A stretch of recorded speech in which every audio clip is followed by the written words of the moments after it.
Assalamualaikum warahmatullahi wabarakatuh. Perkenalkan, nama saya Rifka Fitra dari jurusan Tadris Bahasa Indonesia Unit 1 semester 5. Yang saya hormati Ibu Istiqomah MPD selaku dosen pengampu mata kuliah pragmatik. Di video kali ini saya akan membahas materi tentang referensi, inferensi, dan struktur percakapan dan preferensi. Nah, yang pertama, pengertian referensi. Dalam Kamus Besar Bahasa Indonesia atau KBBI, referensi berarti acuan, rujukan, atau petunjuk. Secara tradisional, referensi berarti hubungan antara kata dengan benda. Referensi juga dikatakan sebagai sebuah tindakan ketika penutur atau penulis menggunakan bentuk-bentuk yang memungkinkan pendengar atau pembaca mengidentifikasi sesuatu. Misalnya, Risa sedang membaca buku. Kata buku tersebut mempunyai referensi atau rujukan kepada sekumpulan kertas yang terjilid untuk ditulis atau dibaca. Yang kedua, pengertian inferensi. Inferensi adalah membuat kesimpulan berdasarkan ungkapan dan konteks penggunaannya. Misalnya, Risa sedang membaca buku di perpustakaan. Inferensi atau kesimpulan yang dapat disimpulkan dari kalimat tersebut yaitu Risa berada di perpustakaan. Inferensi atau kesimpulan sering harus dibuat sendiri oleh pendengar atau pembicara karena dia tidak mengetahui apa makna yang sebenarnya yang dimaksudkan oleh pembicara atau penulis. Karena jalan pikiran pembicara mungkin saja berbeda dengan jalan pikiran pendengar. Mungkin saja kesimpulan pendengar meleset atau bahkan salah sama sekali. Apabila ini terjadi, maka pendengar harus membuat inferensi lagi. Nah, referensi ini dibagi menjadi dua, yaitu referensi eksofora dan referensi endofora. Referensi eksofora adalah penunjuk atau interpretasi terhadap kata yang relasinya terletak dan tergantung pada konteks situasi. Contohnya itu rumah. Kata itu menunjuk pada sesuatu, yaitu rumah. Rumah yang dimaksud tempatnya tidak terdapat dalam teks, melainkan berada di luar teks. Jadi, referensi eksofora itu mengaitkan langsung antara teks dengan sesuatu yang ditunjukkan di luar teks tersebut. Sedangkan referensi endofora adalah penunjukan atau interpretasi kata yang relasinya terletak di dalam kata itu sendiri. Referensi ini terbagi lagi menjadi dua, yaitu anafora dan katafora. Berikut merupakan contoh adanya referensi endofora anafora. Contohnya, Hartono menulis buku lagi. Dia memang produktif. Kata dia pada kalimat kedua mengacu pada Hartono, yaitu nama yang telah disebut sebelumnya pada kalimat pertama. Pola pengacuan masih merujuk pada sesuatu atau seseorang yang berada dalam teks. Jadi tidak perlu dicari nama Hartono yang mana. Selanjutnya referensi endofora katafora. Referensi endofora katafora bersifat sebaliknya, yaitu mengacu kepada yang akan disebutkan sesudahnya. Referensi endofora yang katafora dapat ditemukan pada contoh berikut. Buku pewayangan sangat terkenal, Ramayana. Kata buku pada kalimat pertama mengacu pada yang disebutkan sesudahnya, yaitu Ramayana. Berikut ini contoh referensi dan inferensi dari penelitian jurnal yang berjudul Referensi dan Inferensi Wacana dalam novel Air Mata Surga karya E. Rokajat Asura.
Materi selanjutnya yaitu struktur percakapan dan preferensi. Struktur percakapan ialah apa saja yang sudah kita asumsikan sebagai suatu yang sudah dikenal baik melalui diskusi sebelumnya. Pola dasar struktur percakapan adalah saya bicara, Anda bicara, saya bicara, Anda bicara. Berdasarkan pola dasar ini, dapat diasumsikan bahwa sebagian besar percakapan melibatkan dua peserta atau lebih dalam pengambilan giliran, dan hanya satu orang yang berbicara pada saat itu. Selanjutnya, struktur preferensi. Struktur preferensi merupakan respon yang mungkin sangat diinginkan oleh penutur dari mitra tutur. Respon yang sangat diinginkan adalah pengabulan, tetapi tidak semuanya memberikan pengabulan tersebut. Selanjutnya, teori struktur percakapan menurut Loe. Yang pertama, gilir bicara. Gilir bicara merupakan proses pergantian peran antara penutur dan petutur dalam suatu percakapan yang tidak terdapat rambu-rambu atau aturan. Artinya, setiap pemeran percakapan mempunyai hak yang sama untuk bertutur. Gilir bicara dalam percakapan guru dengan siswa dalam interaksi pembelajaran bahasa Indonesia tampak pada data berikut. Guru, apa itu puisi? Siswa menjawab, puisi adalah salah satu karya sastra yang menggunakan bahasa yang indah. Guru menjawab kembali, ya bagus. Konteks percakapan di atas terjadi pada saat kegiatan inti pembelajaran. Guru menanyakan pengertian puisi kepada siswa. Dalam hal ini, guru memberikan kesempatan kepada siswa untuk menjawab pertanyaannya. Kesempatan yang diberikan guru tampak pada diamnya guru setelah mengajukan pertanyaan kepada siswa. Pada saat itu, siswa langsung mengambil kesempatan yang diberikan guru untuk menjawab pertanyaan tersebut. Dari data di atas, tampak terjadi pola gilir bicara dari guru, siswa, guru. Dengan demikian, struktur percakapan ini termasuk dalam gilir bicara. Yang kedua, jeda. Jeda merupakan kesenyapan dalam percakapan yang memungkinkan menandai adanya gilir bicara. Jeda dalam percakapan memiliki tiga bentuk, yaitu jeda pendek, sedang, dan panjang. Jeda pendek merupakan kesenyapan pendek sebagai bentuk keraguan-raguan, dan jeda panjang merupakan kesenyapan panjang. Jeda dalam percakapan guru dengan siswa dalam interaksi pembelajaran bahasa Indonesia tampak pada data berikut. Yang pertama, jeda pendek. Guru bertanya, perbuatan buruk apa yang dilakukan Haji Saleh semasa hidupnya sehingga ia masuk neraka? Siswa menjawab, perbuatan buruk apa yang dilakukan Haji Saleh semasa hidupnya sehingga ia masuk neraka, yaitu pertama, ia tidak bekerja untuk menghidupi istrinya, maksudnya keluarganya.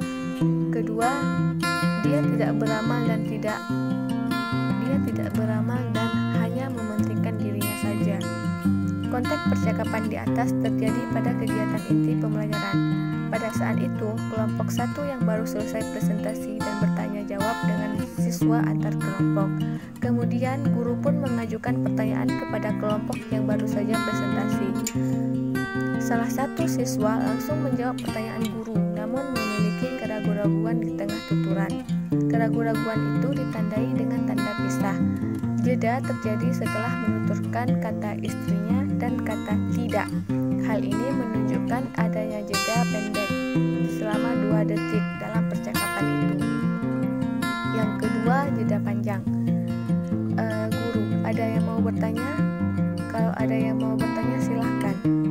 Tidak ada? Baik, Ibu akan mereview materi dari yang pertama sampai terakhir. Sebutkan ciri bahasa cerpen. Lalu siswa langsung menjawab, saya. Konteks percakapan di atas terjadi pada saat kegiatan penutupan pembelajaran. Pada saat itu, guru memberi kesempatan kepada siswa untuk bertanya tentang materi yang belum dipahami. Namun, siswa tidak memanfaatkan kesempatan itu. Oleh karena itu, siswa tidak memanfaatkan kesempatan, muncullah jeda panjang pada tuturan guru setelah kata bertanya dan kata silahkan. Hal ini menunjukkan adanya jeda panjang selama 10-15 detik dalam percakapan itu. Yang ketiga, overlaps. Overlaps adalah keadaan penutur dan petutur yang berbicara pada waktu bersamaan. Overlap dalam percakapan guru dengan siswa dalam interaksi pembelajaran bahasa Indonesia tampak pada data berikut. Guru. Nah, yang pertama tadi pengertian cerpen, yang kedua ciri-ciri cerpen, dan ketiga unsur-unsur intrinsik, beberapa siswa, unsur intrinsik, guru.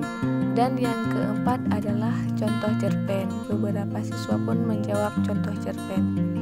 Konteks percakapan di atas terjadi pada saat kegiatan akhir pembelajaran. Pada saat itu, guru sedang mereview materi dari awal hingga akhir. Pada saat guru sedang berbicara, siswa ikut berbicara, yaitu pada frasa, unsur intrinsik, dan kata contoh cerpen dalam waktu yang bersamaan. Dengan demikian, struktur percakapan ini termasuk overlaps. Selanjutnya, back channel. Back channel merupakan respon yang diharapkan penutur kepada petutur, dapat berupa gerakan tubuh atau isyarat. Back channel dalam percakapan guru dengan siswa dalam interaksi pembelajaran bahasa Indonesia tampak pada data berikut. Guru, siapa yang bisa menjelaskan hakikat teks negosiasi? Siswa 1 mengangkat tangan. Guru, silahkan Julio. Siswa 1. Teks negosiasi adalah proses tawar-menawar. Guru, sambil mengangguk kepala. Siswa 1. Yang dilakukan oleh dua pihak untuk mencapai kesepakatan. Guru, yah.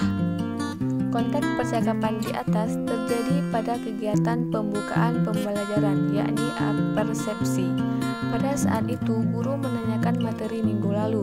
Setelah guru bertanya, siswa langsung memberikan respon untuk menjawab pertanyaan guru. Di sela-sela jawaban yang diberikan siswa, guru memberikan respon dan yah yang merupakan isyarat bahwa tuturan dari siswa tersebut diterima. Dengan demikian, struktur percakapan ini termasuk back channel. Dan yang terakhir ada pasangan adjasensi. Pasangan adjasensi atau pasangan berdampingan adalah pola yang terdiri secara otomatis dalam percakapan dan selalu terdiri atas dua bagian yang diucapkan oleh pihak yang berbeda.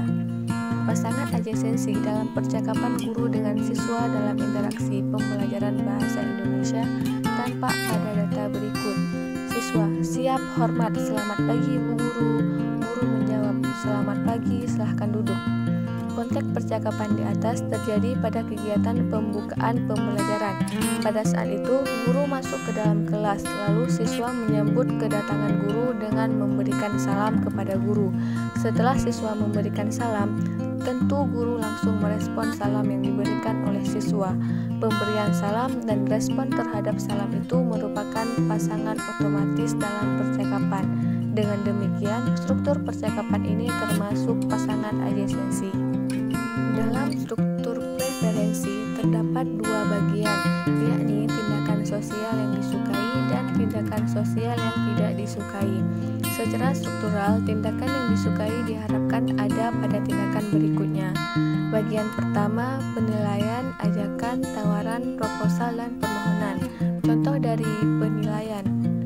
Via, bukankah baju ini bagus? Afril menjawab, ya, warnanya cerah. Contoh dari ajakan.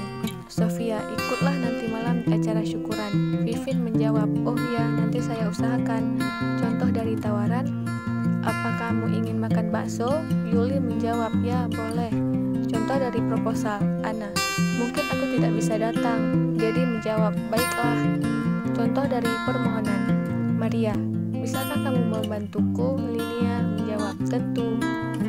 Nah, sekian penjelasan dari saya. Lebih dan kurang saya minta maaf. Wabillahi taufiq wal hidayah. Wassalamualaikum warahmatullahi wabarakatuh.